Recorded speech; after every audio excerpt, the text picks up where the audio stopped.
بسم اللہ الرحمن الرحیم الصلاة والسلام علیک یا رسول اللہ الصلاة والسلام علیک یا حبیب اللہ لبیک لبیک لبیک یا رسول اللہ صلی اللہ علیہ وسلم تاجدار ختم نبوت زندہ باد زندہ باد زندہ باد۔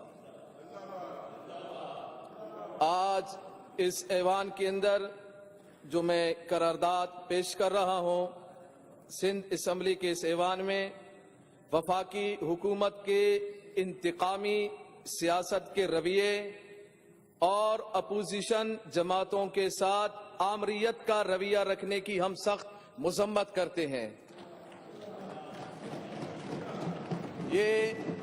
اس ایوان میں یہ مذمتی قرارداد پیش کیے جا رہے ہیں کیونکہ موجودہ حکومت وہ اس وقت بظاہر تو جمہوری حکومت نظر آ رہی ہے، مگر در حقیقت میں یہ آمریت سے بھی بڑھ کر ہے۔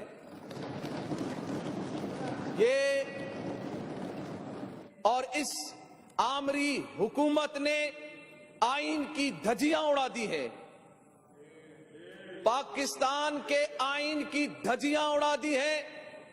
جناب اسپیکر صاحبہ، میں پاکستان کے کچھ آئین کے تحت کچھ آرٹیکل آپ کے سامنے میں رکھتا ہوں جو پاکستان کے آئین میں درج ہیں اور موجودہ حکومت نے ان کی کس انداز میں حرمت کو پامال کیا ہے۔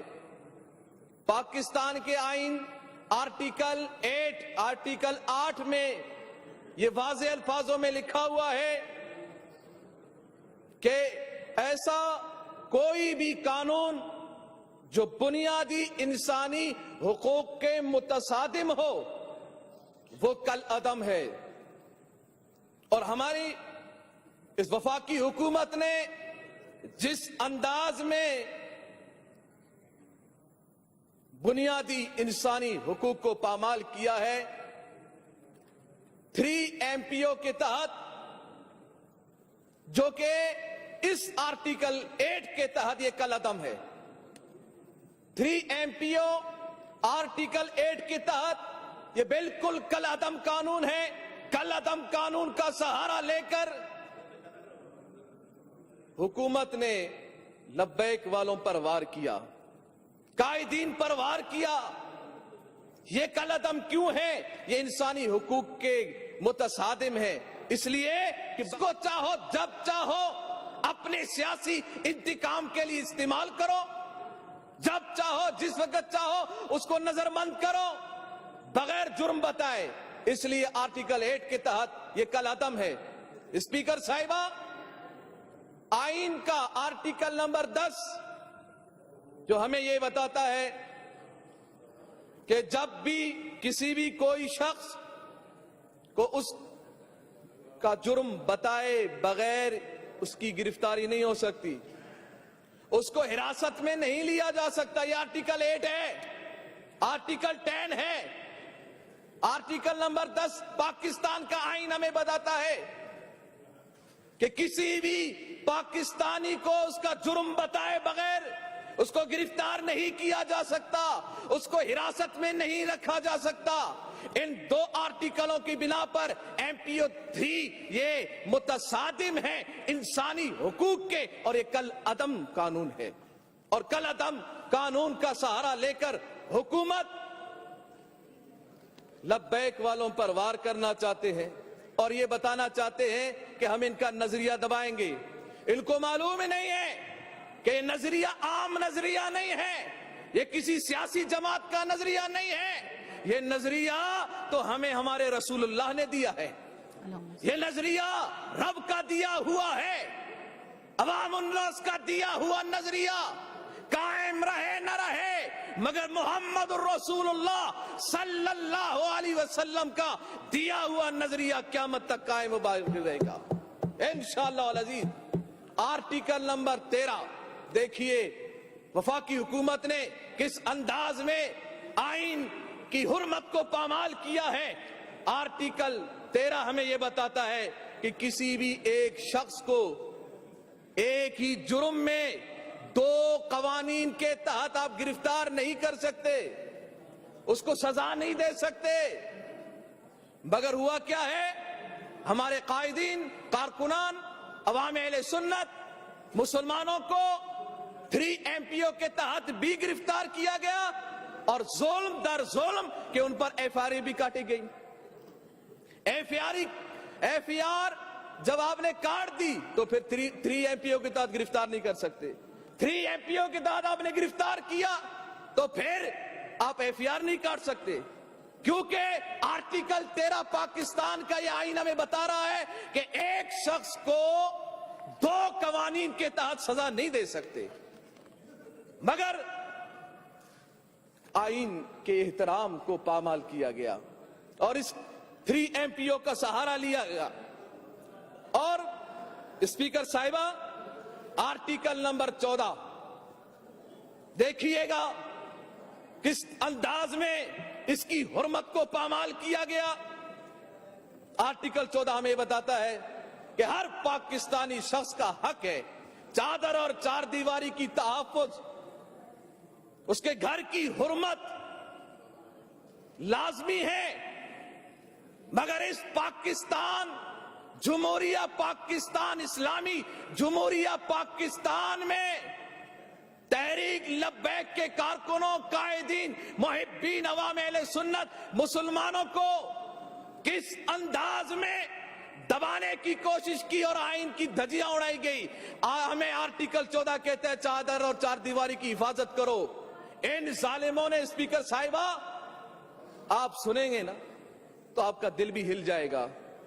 آپ تھوڑی دیر کے لیے سمجھیں گی کہ شاید میں فلسطین میں ہوں، شاید میں کشمیر میں ہوں۔ ان ظالم حکمرانوں نے مسجد کی حرمت کو بھی پامال کیا گیا۔ مسجد کی حرمت کو پامال کرتے ہوئے، مسجد کے دروازوں کو توڑتے ہوئے، شیشوں کو توڑتے ہوئے، سین کو توڑتے ہوئے کئی دنوں تک اس اللہ کے گھر میں، شاعر اللہ میں جوتوں سمیت دھن دھناتے رہے۔ وہاں پر مسجد کی حرمت کو پامال کیا گیا، آئین کی بھی بے حرمتی ہوئی، اس کی حرمت کو بھی پامال کیا گیا، شاعر اللہ کی حرمت کو بھی پامال کیا گیا۔ اور ظلم در ظلم میں آپ کو کیا بتاؤں کہ خواتین کی حرمت کو بھی پامال کیا گیا، بچوں پر بھی ظلم کیا گیا، اور یہاں تک کہ شیخ پورہ میں تحریک لبیک پاکستان کے کارکنوں کے گھروں کو بھی جلایا گیا۔ اتنا ظلم کیوں؟ 3 MPO کے تحت یہ انسانی حقوق کی دھجیاں اڑائی دی گئی ہیں، اتنے آئین کے آرٹیکلوں کو تباہ کر دیا گیا۔ اور یہی آرٹیکل 14 کا شک، اور وہ ہمیں یہ بتاتا ہے کہ آپ کسی پر تشدد نہیں کر سکتے، آپ کسی پر تشدد نہیں کر سکتے۔ شیخ الحدیث حافظ خادم حسین رضوی دامت برکاتہم العالیہ نے کو جیل میں ستایا جا رہا ہے، اذیتیں دی جا رہی ہے، تشدد کیا جا رہا ہے، پوری رات آپ جاگتے ہیں، ذہنی اذیتیں دی جا رہی ہے۔ سردی کی ان راتوں میں وہ معذور شخص جن کی ریڑھ کی ہڈی میں شدید تکلیف ہے، وہ بغیر چارپائی کے نہیں رہ سکتے، مگر ان کو یہ سہولتیں اپنی جگہ پر۔ ہمارے ملک کے پاکستان میں ہم نے دیکھا ہے کہ کسی کو سر کا درد ہو تو فوراً اس کو ہاسپٹلوں میں لے کے جاتے ہیں، مگر ہمارے قائد کو، قائد ملت اسلامیہ خادم حسین رضوی کو یوں تڑپایا جا رہا ہے، بستر بھی سربیدے میں نہیں دیا جا رہا، اور جو بستر دیتے ہیں اللہ تعالیٰ ان ظالموں کے ظلم سے محفوظ رکھے، اس بستر پر ٹھنڈا پانی ڈال رہے ہیں۔ یہ آرٹیکل 14 پاکستان کا آئین ہمیں یہ بتاتا ہے کسی پہ تشدد نہیں کیا جا سکتا، مگر ان ظالم حکومتوں نے آئین کی دھجیاں اڑا دی ہیں۔ اور یہ پاکستان کے آئین کے تحت یہ جو بے حرمتی کی جا رہی ہے، پیر افضل قادری صاحب، ان کا 15% دل کام کرتا ہے، تشویشناک حالت میں ہیں آپ۔ اور ایک اور دل ہلا دینے والا ظلم اس اسمبلی کے تمام ممبروں کے توجہ طلبگار کہ دل کو تھام کے رکھیے گا، اور عوام، اب پاکستانی عوام کے سامنے میں جو بات کرنے جا رہا ہوں اس کو سماعت کیجئے گا، دل خون کے آنسو روئے گا۔ ان ظالموں نے ایک 90 سالہ عالم دین کو، بات سمجھ رہے، 90 سالہ عالم دین کو بغیر کسی جرم کے گرفتار کیا گیا۔ 90 سالہ آدمی کیا کر سکتا ہے؟ اسپیکر صاحبہ، 90 سالہ آدمی کیا کر سکتا ہے؟ گرفتار بھی کیا گیا ان کو، اور گرفتار کرنے کے بعد اتنی اذیتیں دی گئی، طبی سہولیات ان کو مہیا نہیں کی گئی، اور وہ اپنے رب اور رسول اللہ کی محبت میں اس جیل کے اس کال کوٹڑی کے اندر آپ نے جام شہادت نوش کی۔ انا للہ و انا الیہ راجعون۔ کہاں ہے انصاف کے دعوے دار جو انصاف کی رٹ لگاتے ہیں؟ مفتی محمد یوسف کے قاتلوں کو کیوں نہیں پکڑا گیا؟ ان کو کیفر کردار تک کیوں نہیں پہنچایا گیا؟ انصاف بولنے سے نہیں ہوتا، کردار میں عمل کرنے سے ہوتا ہے۔ ریاست مدینہ کی بات کرنا آسان ہے، اس پر عمل کرنا بہت مشکل ہے۔ ریاست مدینہ میں کیا یہ ہوتا تھا کہ مسجدوں کی حرمتوں کو پامال کرو، مسجدوں میں بوٹوں سمیت داخل ہو جاؤ، مسجد پر قبضہ کر لو، اور کئی دنوں تک اس اللہ کے گھر میں نماز نہیں ہوئی، آذانیں نہیں ہوئی؟ یہ باتیں سوچ کے شاید پاکستانی عوام یہ سوچ رہی ہوگی کہ یہ پاکستان کی باتیں نہیں، فلسطین کی باتیں ہیں، کیونکہ اسرائیلی فوج وہاں پر اسی انداز میں وہ مسجدوں میں گھستے ہیں۔ اور اس بات کو بھی ذہن میں رکھیے گا کہ یہ آرٹیکل نمبر 16 جس میں یہ حق دیا گیا ہے سب کو کہ وہ جلسہ اور جلوس کرے، مگر 25 نومبر کے جلسے کو روکنے کے لیے ہماری پر ظلم ڈھایا گیا، اس کو آڑ بنایا گیا، اور اس آڑ میں ہم سب کو ان لوگوں نے آئین کی حرمت کو پامال کرتے ہوئے ظلم و ستم ڈھائے، اور اس آئین کی بھی خلاف ورزی ہوئی۔ آرٹیکل نمبر 17 آخری آئین میں پیش کر رہا ہوں، اس کے تحت کیا ہے کہ سب کو، تمام پاکستانیوں کو یہ حق ہے کہ وہ پی پی میں جائیں، وہ نون لیگ میں جائیں، وہ تحریک لبیک پاکستان میں جائیں، وہ کسی بھی جماعت کا حصہ بن سکتے ہیں، مگر جیل کے اندر ظلم در ظلم آئین کی دھجیاں اڑائی گئی، زبردستی ہمارے کارکنوں سے تحریک لبیک سے لا تعلقی کے حلف نامے بھرے گئے۔ یہ کتنا ظلم ہے! ان ظالموں کو میں کہہ رہا ہوں، یہ اقتدار کے نشے میں مت رہو، یہ اقتداریں ختم ہو جائیں گی، یہ اقتدار ایک دن نیست و نابود ہو جائیں گے، سب ختم ہو جائے گا، اور اسلام باقی ہے، باقی رہے گا۔ اسلام سے جب بھی کوئی ٹکرایا ہے وہ نیست و نابود ہو کے رہا ہے، چاہے وہ ابراہیم علیہ السلام کے سامنے نمرود ہو تو نیست و نابود ہے، وہ موسیٰ علیہ السلام کے سامنے فرعون ہو تو نیست و نابود ہے، محمد الرسول اللہ صلی اللہ علیہ وسلم کے سامنے ابو جہل، عتبہ اور شیبہ ہو، وہ نیست و نابود ہے۔ میرے امام علی مقام امام حسین رضی اللہ تعالیٰ عنہ کے سامنے بھی یزید نے یہ کہا تھا، میرے پاس طاقت ہے، میرے پاس اقتدار ہے، میرے پاس حکومت ہے، طاقت میرے پاس ہے، حکومت میرے پاس ہے، میں جس کو چاہوں، جیسا چاہوں، جب چاہوں پکڑ سکتا ہوں، سزا دے سکتا ہوں۔ مگر یہ بھول تھی یزید کی اور یزیدیت کی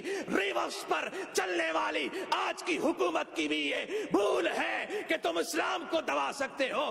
اسلام دبنے کے لیے نہیں آیا، جتنا دباؤ گے یہ اٹھتا جائے گا، اٹھتا جائے گا۔ تم نے ممتاز قادری کو دبانے کی کوشش کی، آج بھی ایوان میں ممتاز کھڑا ہے، ممتاز قادری کھڑا ہے تمہارے سامنے، اور تم جتنا دباؤ گے انشاءاللہ یہ تمہارے دبانے سے نہیں دبیں گے، بلکہ اللہ اور اس کے فضل و کرم پر قائم رکھیں گے۔ اللہ تعالیٰ ہمارے ملک پاکستان کو سلامت رکھے اور ہمارے صوبہ سندھ کو سلامت رکھے۔ اور میں آخر میں اپنے ایوان کے ان ساتھیوں کا میں شکر گزار ہوں جنہوں نے اس سے قبل میرے ساتھ ہاتھ بلند کر کے ناموس رسالت کے لیے انہوں نے یہ عہد کیا کہ ہم آپ کے ساتھ ہیں، میں ان کا بھی شکریہ ادا کرتا ہوں۔ اللہ تعالیٰ ہم سب کا حامی و ناصر ہو۔ لبیک لبیک لبیک یا رسول اللہ صلی اللہ علیہ وسلم۔ تاجدار ختم نبوت زندہ باد زندہ باد۔